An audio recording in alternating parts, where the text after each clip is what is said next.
Hi, welcome everyone to today's episode.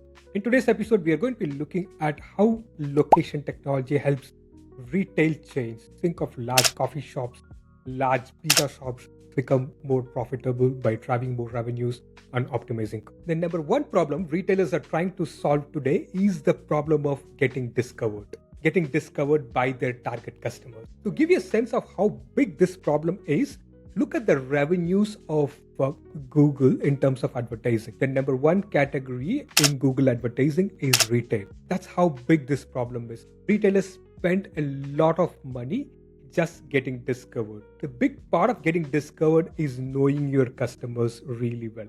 For example, where your customers are, what are the behavioral patterns of your customers so that you could exploit that to your advantage. Location technologies play a big role in helping retailers solve for this problem of discovery.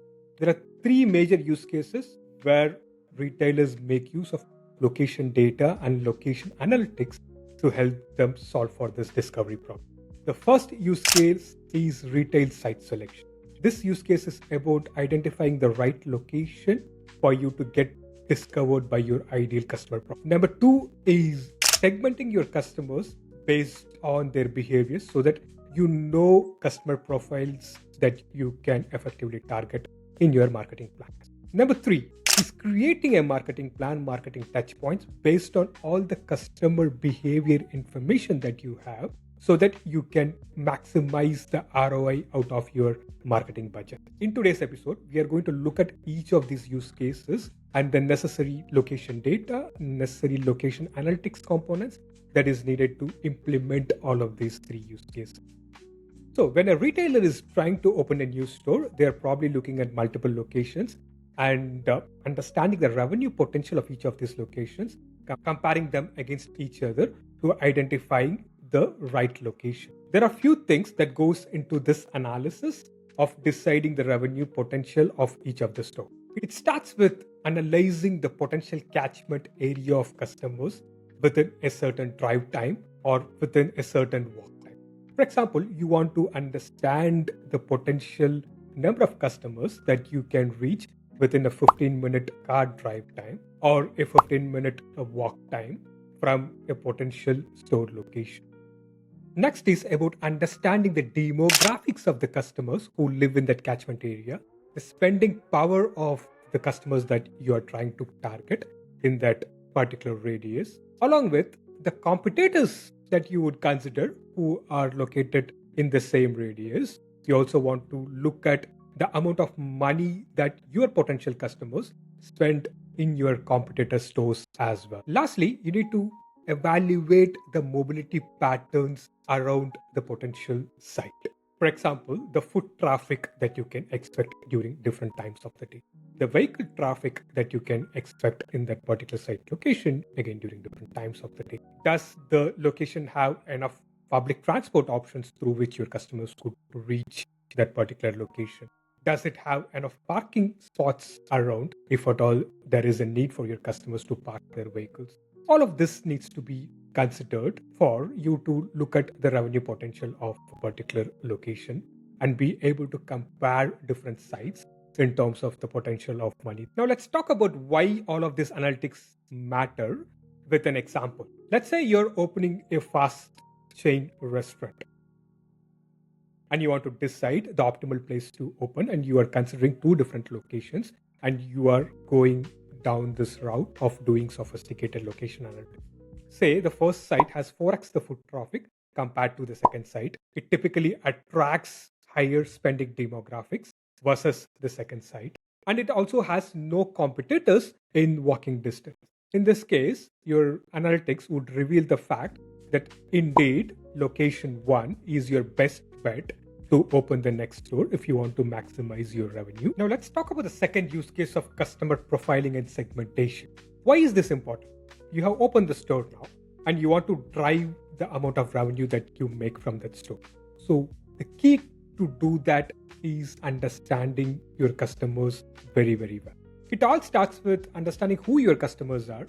Are they families? Are they students? Are they remote professionals? Who are they?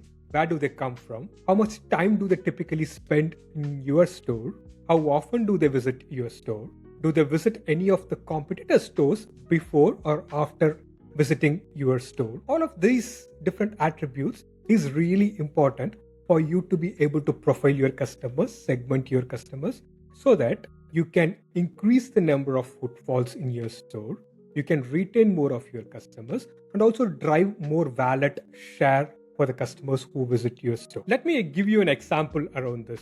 Say you own a home goods store and your target customers are professionals who would come into the store to buy certain devices. And you do this analysis, customer profiling and segmentation, to understand customer behavior better. And your behavior analysis reveals the fact that your customers, after visiting your store, also end up visiting a rival store. Now, the most common reason for such pattern is stockage issues. Probably they came into your store looking for something and they were not able to find it in your store. And they also end up visiting the competitor store to satisfy this buying behavior. So this can easily be revealed by looking into location data patterns rather than doing surveys.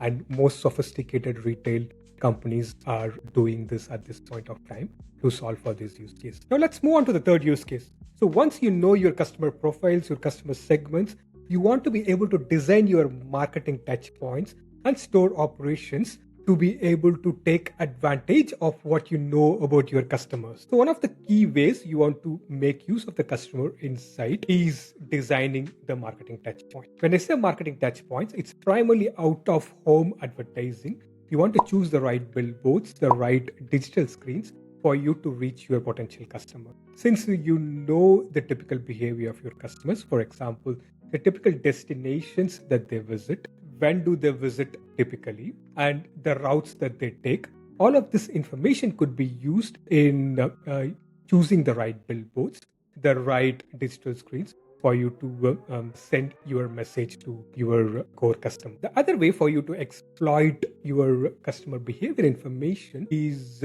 geo-fenced advertising.